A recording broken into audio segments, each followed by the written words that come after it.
Good morning, everybody. Welcome to this week's sports podcast. It's Friday, the 20th of May 2022, and it's actually my birthday today, 54 today. Oh, well, never mind.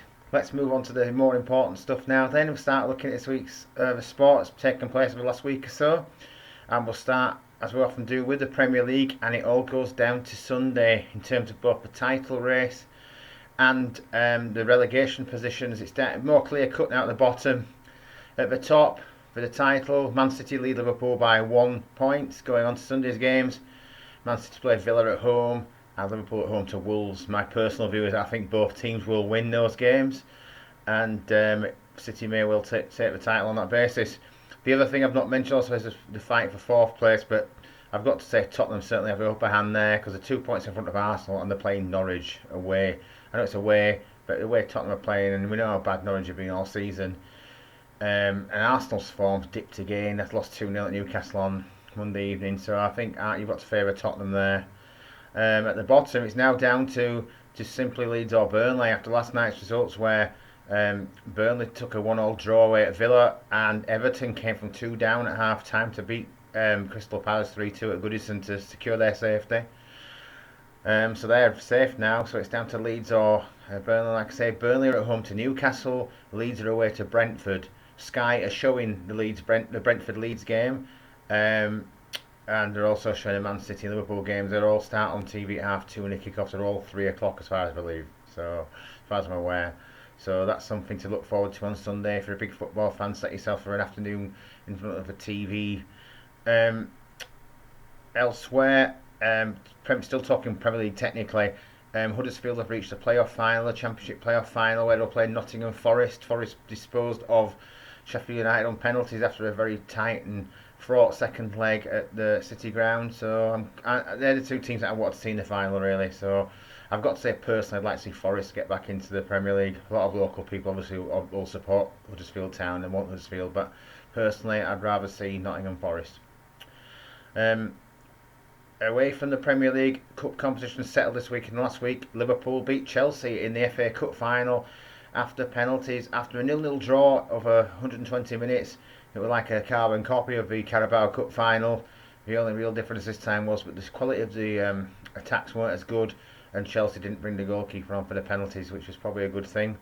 But unfortunately for Chelsea, it was Mason Mount who was the man who basically cost them it when they missed his penalty. So, but it happens to everybody. And Aaron Ramsey was in the same situation on Wednesday night in Europa League. Rangers drew 1-1 with Eintracht Frankfurt. Frankfurt eventually winning on penalties when Aaron Ramsey was the only man to miss his penalty in the shootout, and they lost 5-4. They brought him on specially as they did Kemar Roofe. Roofe scored his, but unfortunately Aaron hit the really, really weak penalty straight to the keeper, and ultimately it cost his team. So disappointing for him, disappointing for Rangers. They did put up a good fight, I've got to say, but yeah, well done to Eintracht Frankfurt there.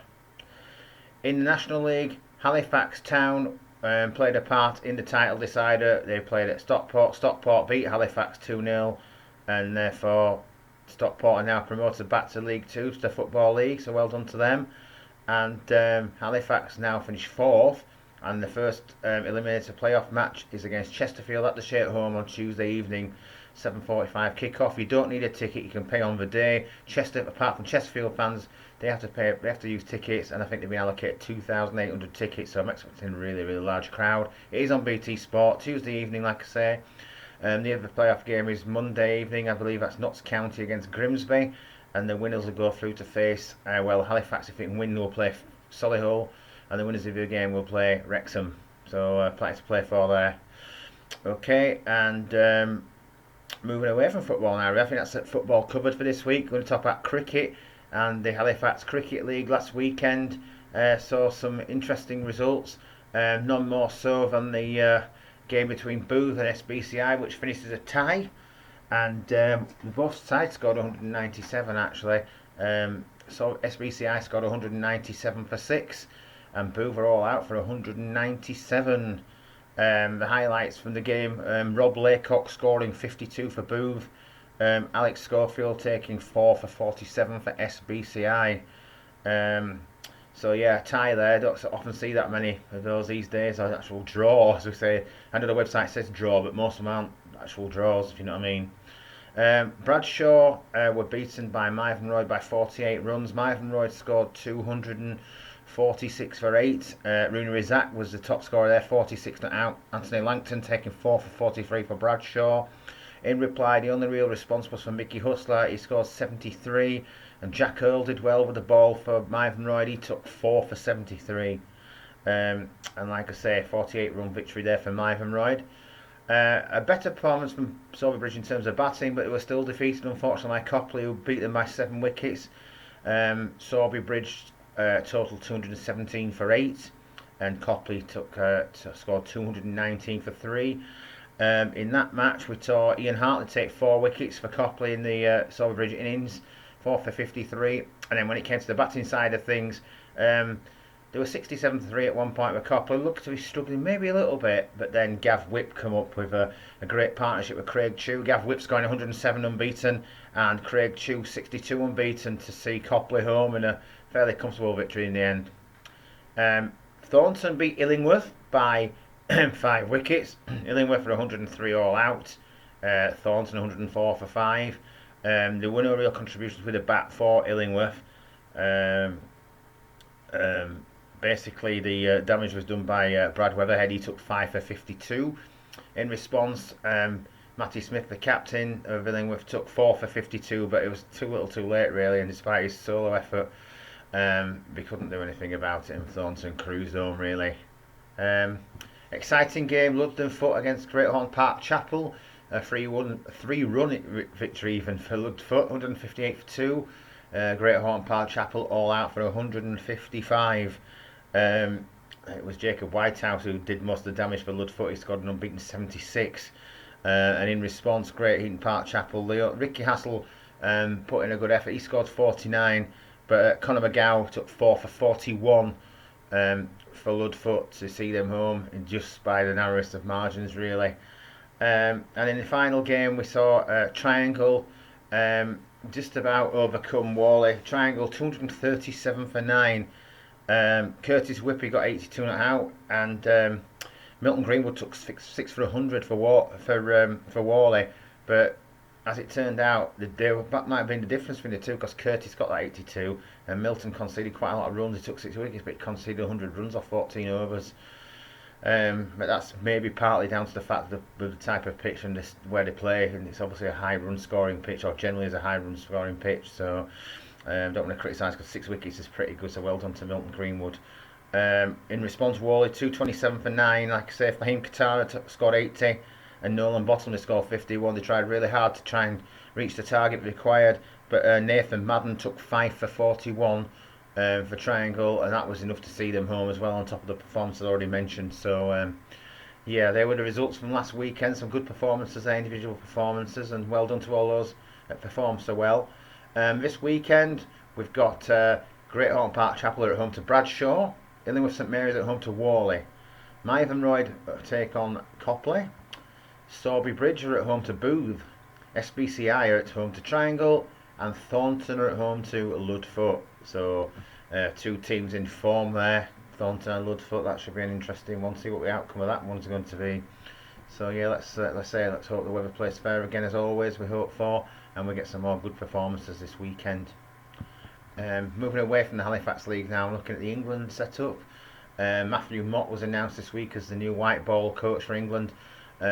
He's the Australian ladies coach, and he's had a lot of success with them. So he's got a good relationship with Brendan McCullum as well, so that may well have swung the job in his favour. A lot of people thought Paul Collingwood might get the job. They'll probably be disappointed that he didn't. But yes, it's Matthew Mott who's the new white ball coach. In terms of test matches, red ball cricket, England announced the squad this week. They're really lacking in the bowling department at the moment, so it's a good job they decided to bring Anderson and Broad back. So Broad and Anderson are back in the team, in the squad should I say. Craig Overton's been drafted in. We've got injuries to Chris Wokes, Ollie Stone. Ollie Robinson doesn't seem to be fit enough at the moment. Matt Fisher's injured. Another setback for Jofra Archer. Sounds like he's going to be out the whole season. It's not good. He may well miss the World Cup at the end of the year, the T20 World Cup, which will be devastating for him. good to see Harry Brook being called up for his first appearance in the England squad. He's had a fantastic start to the season for Yorkshire in the county championship, and also Matty Potts from Durham. I think he had taken before this game 35 wickets, leading wicket taker. Looked to be a decent ball from what I saw of him last summer in the 100. It's a totally different format, so you can't really gauge it. But obviously, we see potential in him. I thought they might pick Jamie Overton as opposed to Craig Overton, but the selectors know better than I do. Well, I think they do. They think they do, definitely. So we'll see how it all works out. Alex Leeds has managed to retain his place. So that's good done. Well done to Alex Leeds there. Yeah, so we'll see how it goes. The first test starts on the 2nd of January, 2nd of June at Lords. So yeah, I'll be interested to see how England get on there. Okay, Yorkshire still unbeaten after an entertaining draw last week with Lancashire. Great high scoring game. Although Yorkshire did have to follow on because the scores were so high, but they saw it out for a draw. At the moment, they've made a good start in the game this week. They started yesterday after day one. They bowled Warwickshire out, the reigning champions, for 244. Steve Patterson and Jordan Thompson both taking 3 wickets for Yorkshire. And Yorkshire 28 without loss in response. I think George Hill's on 21 and Adam Lives on 7, both not out at the moment. So let's hope that game progresses well today for Yorkshire and they can get a victory, because I think they've won 1 and drawn the rest of the game. So they're doing okay, but it could do with a couple more wins really, more than anything else. Okay, so that's the cricket covered off. And now we're looking at rugby league. Halifax Panthers, they had a good victory again last weekend, a good solid 38-14 victory over the Sheffield Eagles, which has moved them up to 4th in the table. This weekend they're away to York at the York City Community Stadium. That'll be a tough game because York are 3rd at the moment. They won at Odsal against the Bulls by 20 points to 6 last weekend. So yeah, it won't be an easy game, this one. Halifax are on a good run. I think they've won 5 or 6 in a row, and I'm just hoping they can do it again. But this is going to be one of the hardest challenges they've had since playing against Featherstone and Lee. So let's hope they can do it again this weekend. Speedway, and in the world of Speedway, the second round of the Grand Prix last Saturday in Warsaw was won by Max Fricke, which is one of his best performances of the season. He's not performed that well for Bellevue really this season, but although they're doing okay, despite a disappointing result last night at Kings Lynn. But yeah, Max Fricke won the final. Ty Wuffenden managed to make it to the semi-final after winning his last 2 heats. Robert Lampert missed out on countback because he didn't have a heat win. I think Dan Bewley scored 5 or something like that, so they did okay, but they're not quite hitting the heights yet. But we're early in the season. The next round's at Prague next Saturday. Also the first round of the under-21 championship takes place. In terms of domestic speedway, Wolves beat Sheffield at Allerton by 46 points to 44 last night. It took a 5-1 in the last heat to snatch the meeting after being out behind all the way through the meeting. But it wasn't enough to get them through to the League Cup final. They had to win by 6 or more to pick the 4 points up. Because they beat Sheffield last night, they went level on points, but the race points difference favours Sheffield. So Sheffield are through to the final of the League Cup and they'll take on Kings Lynn in the final. The Kings Lynn won all their 4 qualifying matches. In terms of the Premiership itself, Bellevue had another good win on Monday at home at National Speedway Stadium. They beat Kings Lynn by 48-42 on a tricky track. Had a heavy downpour or 2 before the meeting, so some grading work took place during the meeting. After 4 races, the tractor came out and it looked a real mess after they'd done it. Everybody in the crowd was shaking their head, but after they'd ridden on it for 2 or 3 races, it actually made it look better, and they brought the other grader out, and it seems to smooth it out, and it was alright after that. There was some good 3 or 4 good races, especially involving Max Fricke and Josh Pickering. Niels Christian even said his best meeting I've seen him have for a while. He scored 14 for Kings Lynn. But all round Bellevue did well considering they had Matty Zagar missing. He replaced by Michael Palmtoft, who only scored 5 actually. He scored more last night. He got 10 last night as a guest again for Zagar at Kings Lynn. But Bellevue lost last night 50 points to 40. He'll be disappointed with that because they've made a good start to the season. I think they're still top of the league, but to lose to Kings Lynn, who are, I don't think are the greatest team really. They're good on their own track, but Bellevue were a bit lacking last night. Charles Wright always seems to struggle at Kings Lynn, and he had to pull out after 4 rides. He only scored 3, but Fricke and Kurtz and Palmtoft all scored 10.